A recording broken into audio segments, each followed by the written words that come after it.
Commission meeting to order, and we will start with opening remarks and then a pledge led by myself. I will have my remarks in the form of a prayer. Our dear Heavenly Father, we thank you for the opportunity we have to live in this great country, in this great community where we have the freedoms to work together as community members to decide how we want to grow and change with the future. And we thank you for all the many blessings that was bestowed upon us and the blessings that we're able to live together and with friends and neighbors like we do.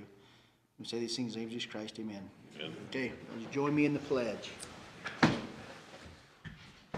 I pledge allegiance to the flag of the United States of America and to the republic for which it stands, one nation, under God, indivisible, with liberty and justice for all.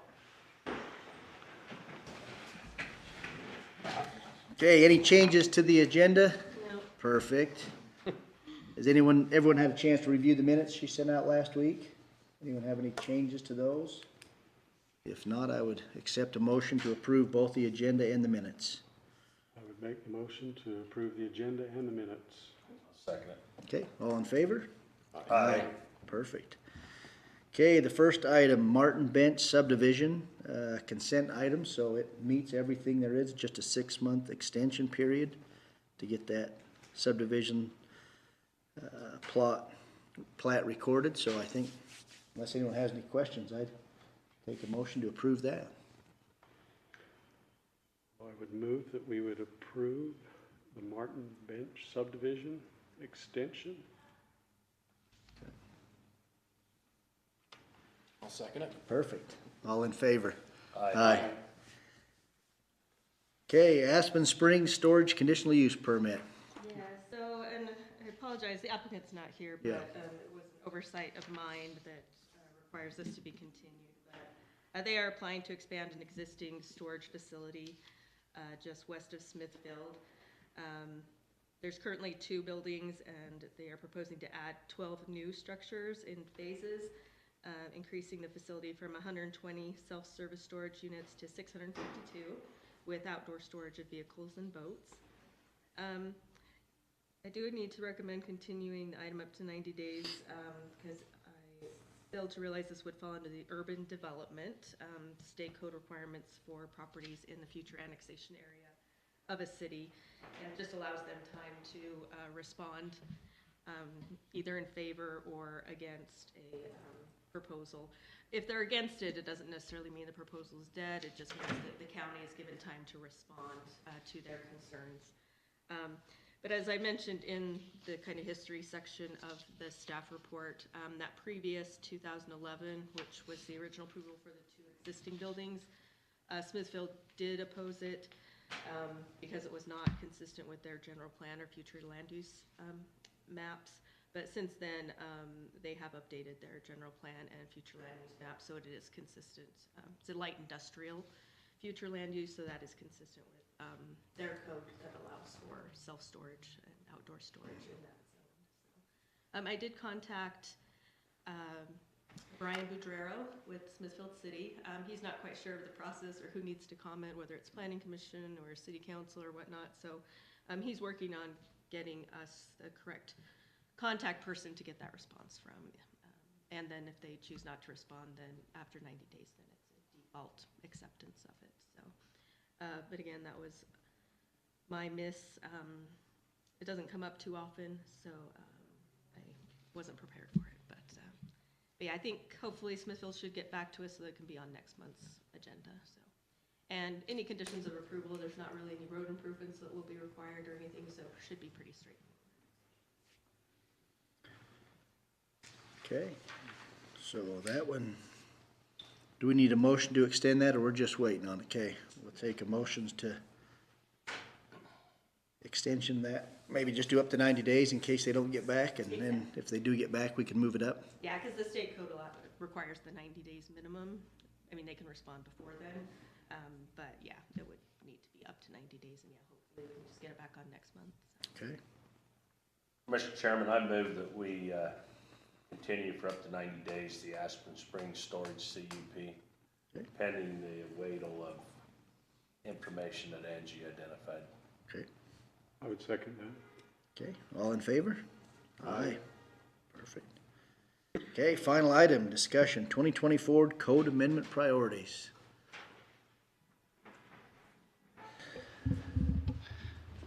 Do you actually have an HDMI I can hook up into? I think it's just right there. Okay.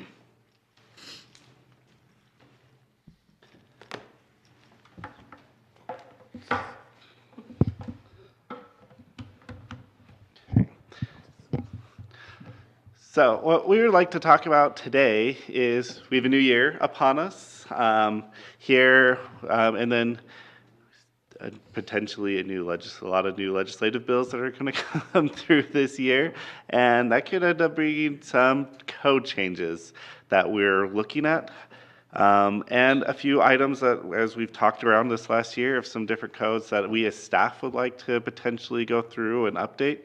But before we kind of headed down onto this list and really kind of created some of our priorities as staff for code that we wanted to adopt this year, we wanted to talk to you as a planning commission and see what your thoughts were, see if you had any ideas. Is there any code that you felt like that hasn't been changed or needs to be changed? Or we just want to get some feedback from the planning commission and kind of do some planning on what type of code changes or other policies that you'd like us to address in this coming year.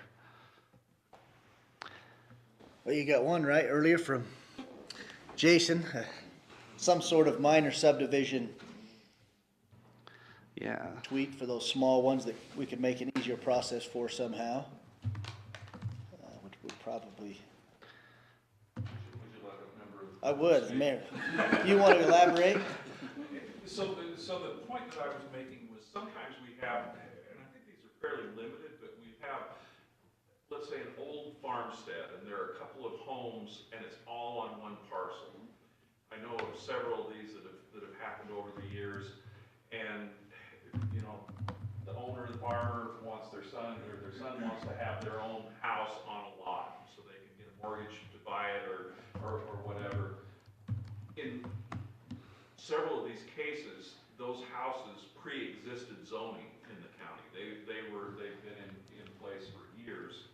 And just because they want to split that off, they have to go through a major process. And you know, just a survey is going to be $5,000 plus a meeting, plus, you know, a lot of hoops that they're jumping through. To me, if the homes already exist, there ought to be a streamlined way to make those subdivisions work without being too onerous on the people to do that. That's really Yeah, what there's been a number of them, I think, just this year that I've received calls on, at least from Yeah. frustrated homeowners Yep. working through the process. And I agree, that could be one we could look at for sure. So I do have a list that we can go through of some potential code changes that we've thought about. And once we kind of get through today, I'll send this list out.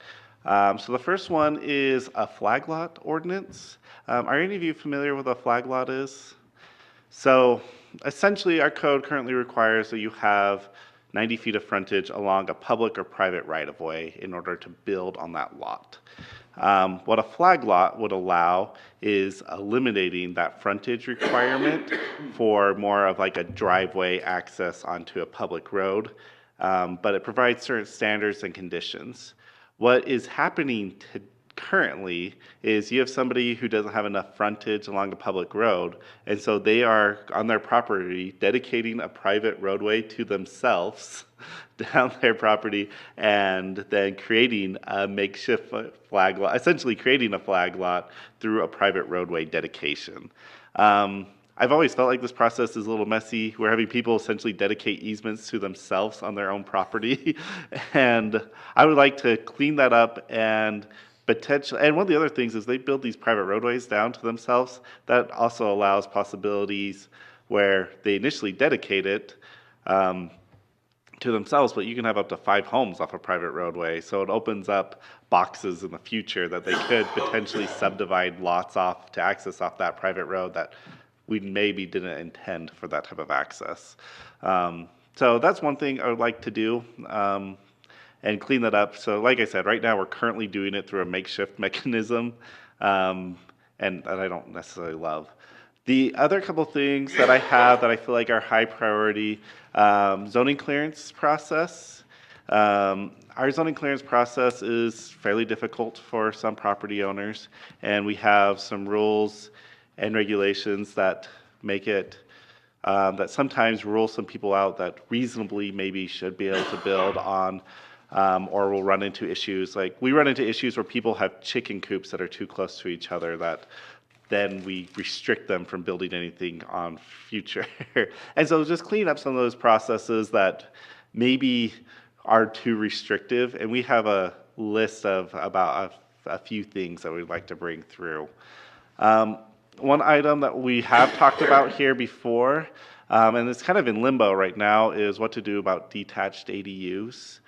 The council did not approve the detached ADU process, so there was indication from them that they're willing to consider a possible amendment in the future with further study. And so we are looking at potentially bringing something back after reviewing it more fire and public works. Another code update that we've been thinking about is our civil code update for code enforcement. Essentially right now, we do have some civil, essentially what that means is for code enforcement, you can either ticket somebody through a criminal penalty, so that'd be like getting a speeding ticket essentially for a land use violation, or you can do it through a civil penalty, which is more of an administrative fine that is levied by the county. There's different levels of evidence that have to be brought in with both of those. A civil system, the level of evidence is quite a bit lower, and it allows for a more efficient process through code enforcement. And right now we already have one line in our code that says that we can do this. However, it's a blanket $100 a day violation for regardless of what the land use violation is. And after talking to our code enforcement officer, we'd like to come back with a more nuanced civil system. And one of the things that we also have to incorporate into that civil system is an appeal process that's outlined. And so there's a few things like that that we'd like to bring back to update. And also so that some land use violations are not treated the same as others, because there are some that are quite a bit more substantial and have bigger impact than other ones. You know, for somebody who is operating in a legal gravel pit versus somebody who who may have kept too many vehicles on their property, those probably shouldn't be treated the same for penalties. We are also looking at potentially updating our roadway design for primitive trailheads.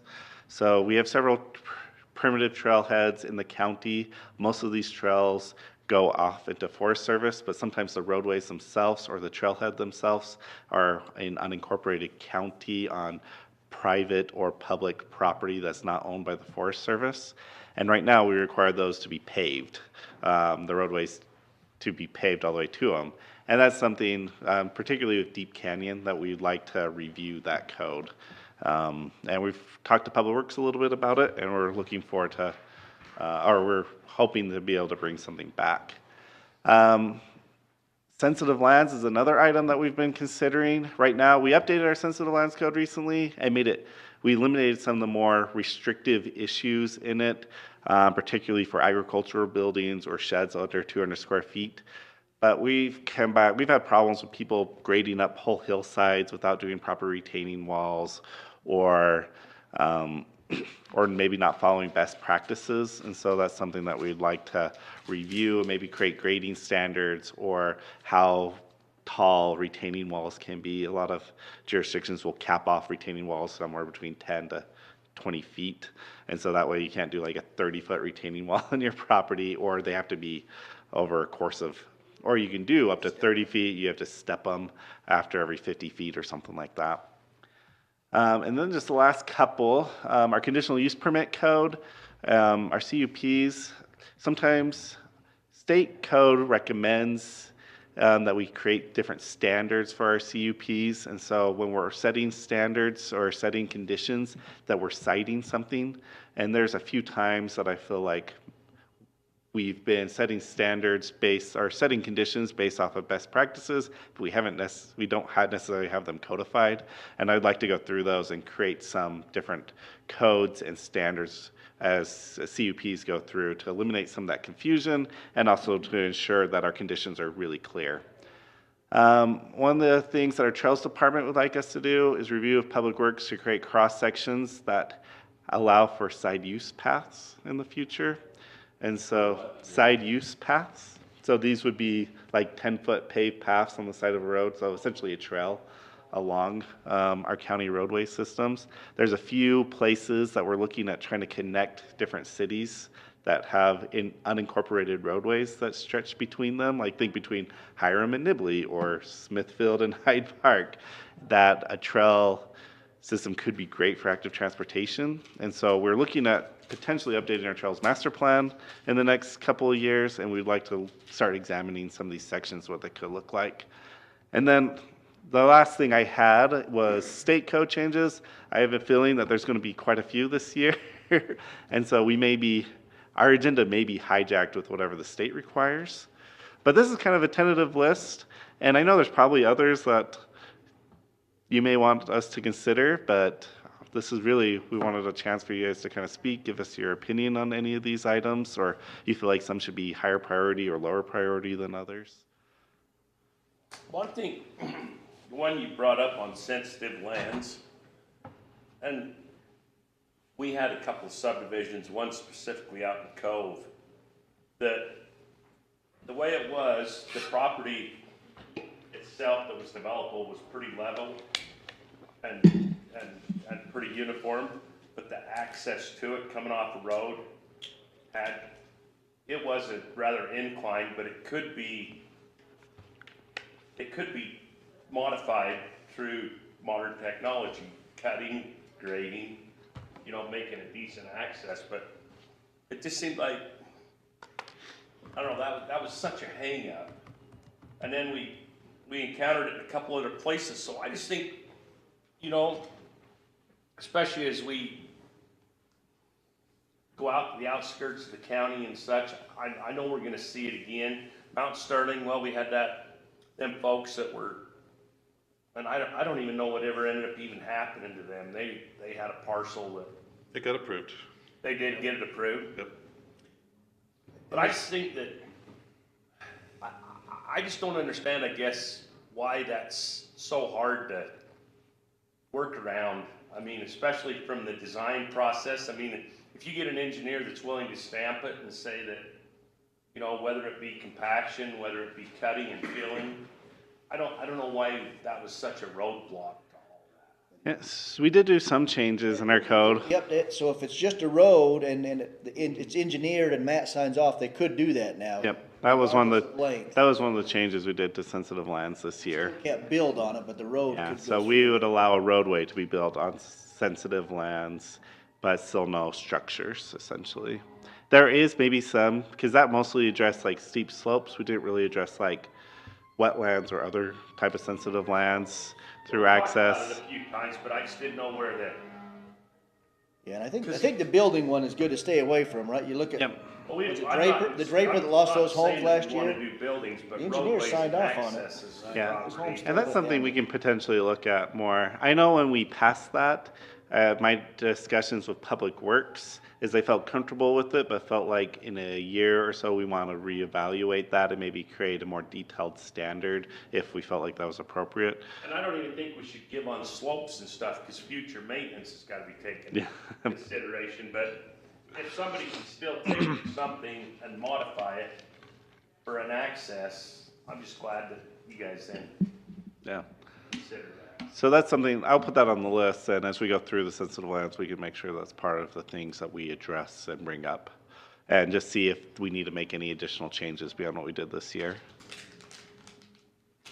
Yeah, well, and you can explain it better, but the conversation yesterday about the expansion of the definition of riparian areas oh, and how our ordinance addresses it. yeah, so there'll be one going through the legislature. And I didn't know just off memory what your new master plan had in it for riparian areas. Do we have Okay. a section in there on riparian areas? Because if not, we will have to after this legislative session. Yeah, I was gonna say, I'm not sure right off bat if we do. Yeah, so there'll be another update that's gonna be required, and, yeah, to have a vision for our riparian areas in the county. The state's gonna develop a map of all riparian areas in the state and give each jurisdiction a map and say, okay, You have to address write, this. write something in your master plan that addresses those. It doesn't say what you have to do, you've just gotta have a vision and some items in there for how you want to have those riparian areas look. Which, I mean, it's, you know, if you look at what Logan City's doing out here, it could protect against something like that. Yeah. Right? That Willow Lake subdivision is bad, right? But it was not, they had nothing in code to stop it. They had it annexed and it was designed for that. And it's a proposed bill, and if we would rather have, as a county, our own plan and follow our own rules than receive a mandate from the state through a bill, then we need to be involved in that process and have that bill voted down and not allow it. Because our, you know, a couple of our legislators, our local ones are concerned with, because they're, initially they had a really broad definition of riparian areas. As in it would have, Anywhere along a waterway? yeah, if you see water, it was riparian, it was pretty broad.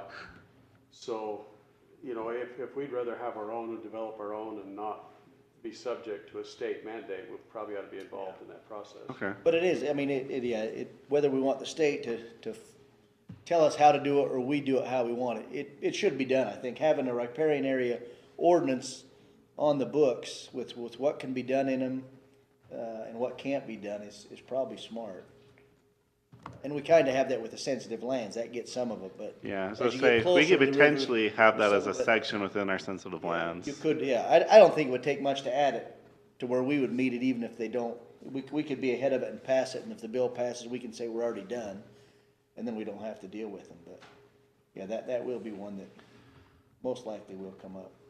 If Okay. not this year, next year, I don't think she's gonna quit trying to push it, but she'll just keep modifying a little bit as she gets feedback, it sounded like. Did we ever get things straightened out, or was there any further discussion on noise ordinances? I know that was referenced with the gravel pit, Yeah. back to like the dog, kennels and stuff. Is there anything that needs to be done there so that we don't have to recreate that or redesign that again? I would say that actually kind of was one of the items I was thinking with our conditional use permit, because that was one of the discussions we had recently with one gravel pit about what is the appropriate level of noise from an industry like that. And one of my hesitancies during that meeting was that if we set some sort of limit just kind of in that meeting, that it could come back as arbitrary. And which is why at the meeting I advised to not do that. But if we did come up with a code and we had a certain set of standards that was approved by the council, and then we could utilize that code to help enforce it on others. And I think we have that with kennels. Kennels have a more detailed noise ordinance, but if we had one more generally that applied to industry, that's something that I think could be really helpful as we're trying to manage the negative impacts from some of those industry on the I'm personally neighbors. fine whether we do or we don't, but if we do, we just need to be prepared and something uniform so that we're not trying to design it as we do it. Yeah, I would agree. If we had something uniform, something we could tell people right from the beginning, that's much better than just trying to do it from the bench. And I do know that there is a existing extraction operation that's coming in for an amendment on their CUP, where they want to be able to extend the work hours that are outlined in chapter 1713 and actually do overnight shifts and stuff. So I think that would be very helpful in that situation to Yeah. see if that would be able to work with the noise ordinance in place. And another one we talked about a little bit, and I talked about it with Tim for like a year, but it hasn't come up yet, is to update the density standard in all the different classes. Commercial, I think we did it in industrial, with the density. Yeah, the lot coverage density. We did do that with But the we didn't do it industrial. on commercial. You know, right now you can have higher lot density on A10 than you can in commercial, which probably doesn't make sense.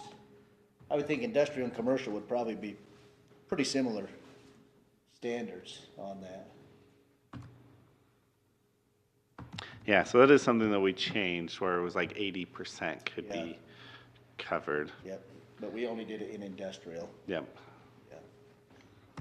And I generally would agree that that should be reviewed, because once you zone something for those type of uses, I would anticipate that we should allow those type of uses to take place. I think we should even in the 80, I mean, look at what the other cities in the county have so that we're somewhat similar. You know, this CUP here, when he comes back, will probably have something with that, right? If he's gonna put 12 more buildings on there, Yeah. that means he can either, you know, leave it all gravel to meet the 80%, all his roadways, or if not, then if he wants to pave them, then he's gonna have to leave a few buildings out. Yeah, and Which on an industrial commercial lot, in my mind, doesn't make a lot of sense. You develop those out, you don't leave a lot of open space that you're gonna have to water or maintain weeds, or then we'll be after him with code enforcement, because you'll have weeds growing all over. And yep. I think we should just have it somewhat similar to what the rest of the cities in the county are doing, so that would be one to look at. I think one thing that's gonna be a big challenge as we move ahead, it's not gonna get any easier, is development in general, and not just one or two lots, but multiple lots. And so I think we just need to be vigilant and diligent on what do we want the county to be? Do we want 20 homes on 20 acres out in the Malga or Benson area, or, you know, we had that one out in Cove that was 6 lots, and that was kind of marginal slope, but just keeping abreast of, do we want the growth in the cities, or do we? Yeah. So one thing that I've done in past organizations, which we're be coming up on our year mark with our general plan here pretty quickly, is after you've adopted a general plan and spent a year to 2 years working with it and trying to implement it, is to do a review of what that general plan is. So the general plan is supposed to set out that type of vision, like what is the county's long-term goals, what are we supposed to look like? But after it's written and adopted and you actually try to bring it into practice, that might open your eyes to maybe what you initially thought was a good idea, maybe wasn't, or maybe things that we initially didn't think we should include, like, okay, this might be more important than we thought when we were adopting it. So doing a general plan review, I think is really important to do, even though you don't do full general plan rewrites, except for like 7 to 10 years typically. Doing an annual or every couple of years review of that general plan and maybe making small amendments is really appropriate. I think it's very appropriate. Yeah, we talked about, we were in a meeting earlier today with the Bear River Health Department, and not as a planning commission, but as water district member, talking about, you know, that's one thing the county has got to decide, right? How does the county council, the planning commission, and the residents of the county want to grow? We want to just say, okay, we're going to wait for growth and let cities annex everything, and the county will just eventually disappear? Or do we want to have a vision for how some development will end up having to happen in the county, if we don't want it to happen that way, right? If we want it to happen that way, we just let the cities draw their lines and finish annexing out, and then the county, you know, becomes less relevant. But if we want to keep the county feel, you've still got to have, some development's going to happen, and so we've got to figure out how that's going to happen. We were talking about how that would be serviced with water, so you don't have 1,000 wells being drilled everywhere, and septic systems, how you can mitigate some of that. But yeah, I think that would be good to review that every couple of years, because Yeah, I it think changes, so. right? We're thinking of now, but what's it gonna look like, you know, in 20 and 30 and 40 years? Either Logan City's gonna go to Mendon, and the border's gonna be somewhere in the middle, and Nibley and Wellsville are gonna come part that way, and Benson's gonna incorporate, or it's gonna become Logan, right? So but if we wanna keep the county feel, we've gotta start setting that tone now, otherwise it's just gonna keep getting gobbled up by the cities. Yeah, And then we get no say in it. and I also think one of the good things about doing that type of review is a lot of times we'll pass a general plan, but then not refer to it. And so we're doing that review kind of also lets you know, like, oh, are we on track on some of these ideas that we did want to accomplish that we're just have forgot about because we had to update subdivision code, or we had all these developments that came through, or whatever else occupied all of our time. And if you didn't have people leaving and coming all the time, so you Yeah. gotta replace everybody. Yes, yeah, seriously. Who wants to better their career? Come on.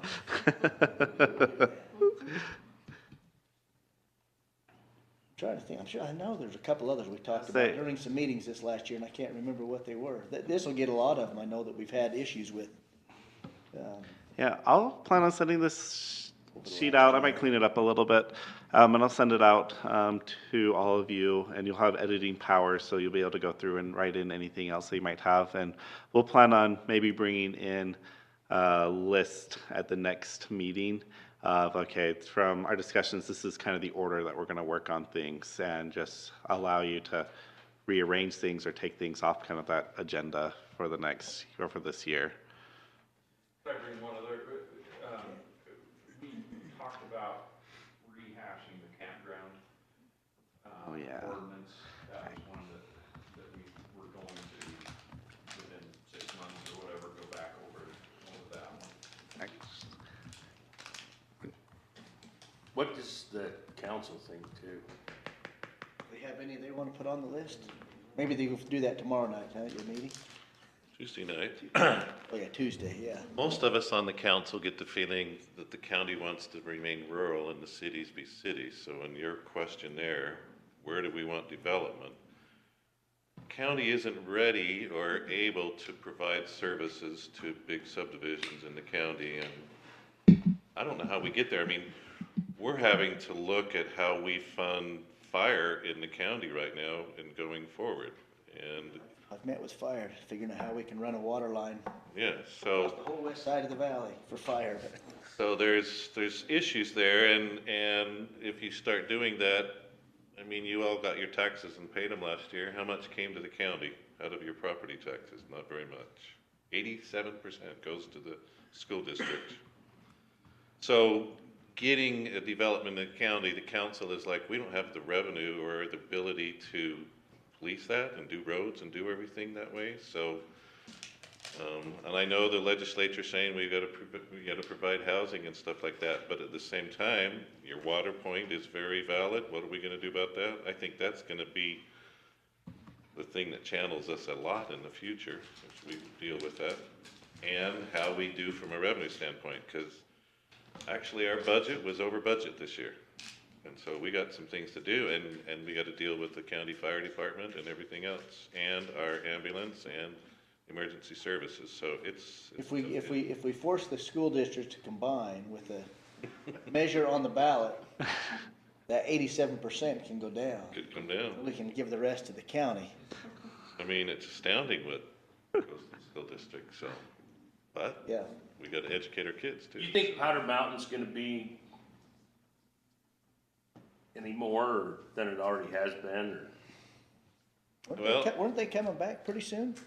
That's what I'm wondering what Nolan's gonna say. We met with them a couple months ago. There is people watching that area out there on South Cache County like crazy, cause I think there's money ready to pop in there if something happens. So, I think Powder Mountain or not, there's another developer looking at doing a whole separate ski resort this side of Powder Mountain. yes, Don't they already have the zoning in place, So that he's- resort? I think something will get pushed there eventually. there's people looking there, and so Yeah, there's some There's issues. money waiting, like you said, there's a lot of money waiting to go. There's money looking for places to sit, so. I got plans. And it's a pretty area out there, and. It is. And it's beautiful, but it's rugged and open right now, and do we want to, go to that spot of, that's the recreational side, but then as soon as you turn recreational, then they have to think about where do we get our employees and get them closer so that they're there, and so then recreation brings housing, It brings it all. brings it all, so. That's the part that becomes very, very hard. Yep. And providing services to them too. I think that's probably one of our biggest, I mean, that's what we met with them Yep. earlier today about, was to talk about water and sewer and how to, is it even feasible to provide some of those options to some of these developments? And it's really tricky. I wouldn't say impossible, but very difficult. I'd say there's a lesson we can all watch in Morgan County right now with the resort development there and what's happening. I don't know what the lesson is going to be in the end. But there'll be one. But it's hundreds of millions of dollars that are pushing that, and Morgan County's just trying to, Yeah, and that's big money. I mean, yeah. the talk of houses that are going in there, there's very, very few of us that could afford to buy a house that they're talking about putting in there. Huh? Just you. Not even.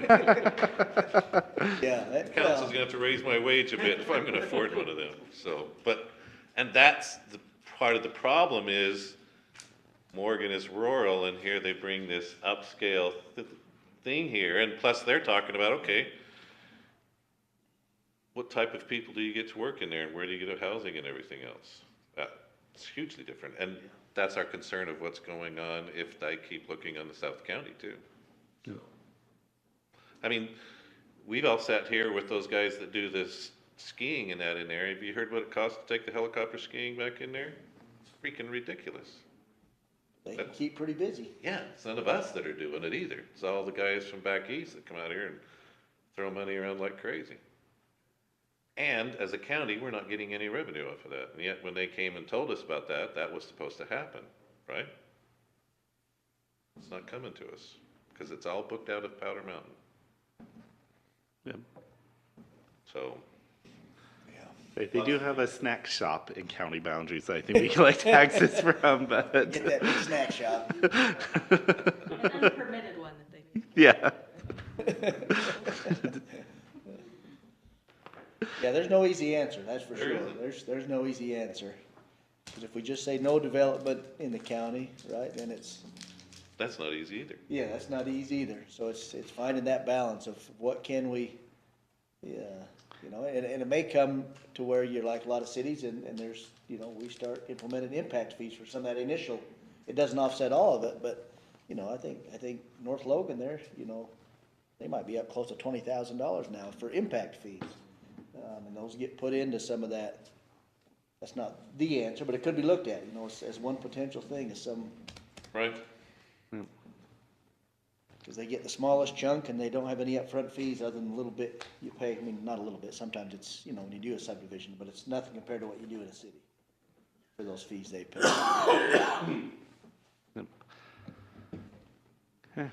Like, we'll be busy. Yeah, we have quite a bit to do over the next year. Well, I think one of the subdivision, I think Kurt and I know of one in South Cache County that's gonna be sitting in front of us. It's Yeah. potentially huge. 20-something lots, right? I've got calls on that already. We've never even thought of anything that size in the county as far Yeah, as subdivision. but he can do it because he got enough ground, it sounded like. I mean, I just heard some high level, you know, I don't know the details yet. Well, I told him, I said, well, it hasn't been into us yet, There's a but, lot of discussion on it because, yeah. I mean, that's a real- very rural where he's talking about doing But that. it's a really big parcel, and if you It do is. one lot per 10 acres, it qualifies. But I find It's that almost- interesting it's too, almost a because sign some of that ground is FR 40. So, Won't be 10 acres. Yeah, so some of that'll get taken out, yeah, I just was told the parcel sizes, and I said, well, if that's, depending on how it's zoned, I didn't pull it up. I and just- so you talk about the Bear River Health, you throw 20 wells, 20 subdivisions all in a concentrated area. I mean, you end up with Bear Lake, who had to come in to do a sewer plan here a while ago because septic tanks were impacting each other. Well, Bear Lake's problem was because they put septic tanks on the edge of the lake in Yeah. gravel beds. Yeah, We knew that was gonna be a problem.